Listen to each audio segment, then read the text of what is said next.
South Africa has seen a spike in kidnapping cases recently. Now Gauteng police have arrested a man they believe to be the mastermind behind several kidnappings, and authorities are urging the public to be careful when using social media. Joining me now is Hadman Bosman, an ex-SAPS negotiator and the head of TSU's Kidnapping and Extortion Division. Thank you so much for your time, Hadman. We do appreciate it. I think many have been watching kidnappings very closely in South Africa because of the uptick that we have been seeing. We saw arrests that were made yesterday and a few weeks ago. Do you think that this is evidence enough to show that inroads are being made to address crimes of this nature, given that a whole unit has been established to address this? Good day to you and the viewers. Yes, I do think we definitely see inroads. I think we need to see more of this and an expansion also to other provinces. The problem is much bigger than the cases we so far saw that's been resolved. But I'm definitely complimenting the police and the certain effort that they're making into this very, very big problem that we're starting to face. Yeah, so yesterday we saw that the hostage was freed and arrests were also made. And this was actually done within days after the kidnapping took place. I want us to go a little bit more deeper into this unit that has been established. Do you think that it's doing what it's supposed to be doing and its intended purpose?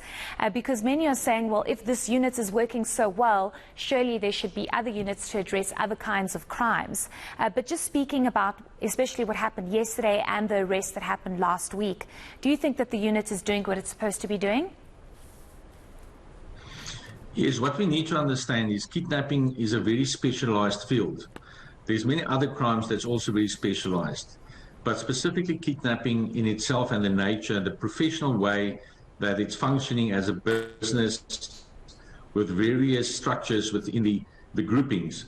So we need a specialized group that understands that, that's trained for that, and that can basically focus specifically and primarily only on the kidnapping, extortion, money laundering side of it. So definitely they're doing the right things, and they work in an integrated manner.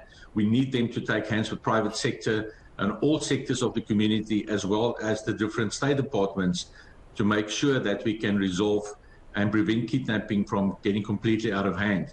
We must send a clear picture and a clear message to the people behind this and networking kidnappings in South Africa, that it will not be tolerated, not by the private sector, not by the government sector. And by doing what this task team is currently doing is definitely sending that message out loud and clearly. But we need more of this, more human resources and all the provinces to curb this.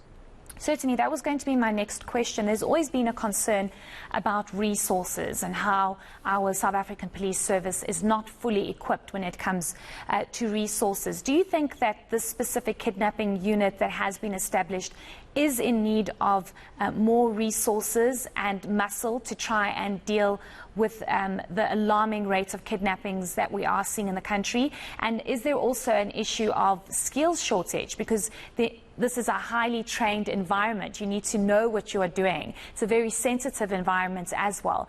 Is there a need for more resources, but also people that know how to handle this? Well, definitely so. If we just focus on kidnapping in itself, and I've said it on various occasions, it's not typically a South African crime.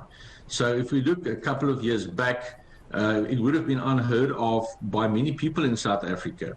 So more and more, South Africa has become a lucrative business for these syndicates. The environment, for various reasons, have become lucrative for them to invest in.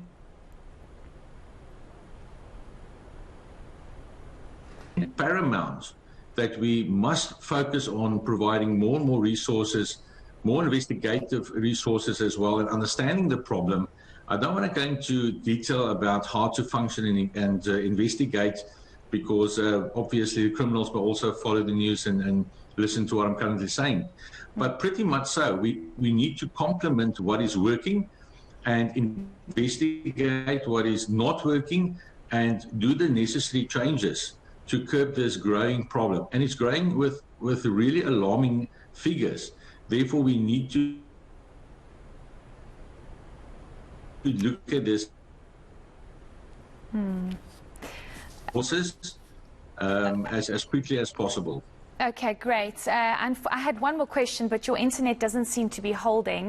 But we'll definitely try and get you on to get your insights on this at a later stage. Thank you so much for your time. That was Hadman Bosman, who's an ex-SAPS negotiator and the head of TSU's Kidnapping and Extortion Division. We are focusing on kidnappings in the country as we've seen an alarming uptick.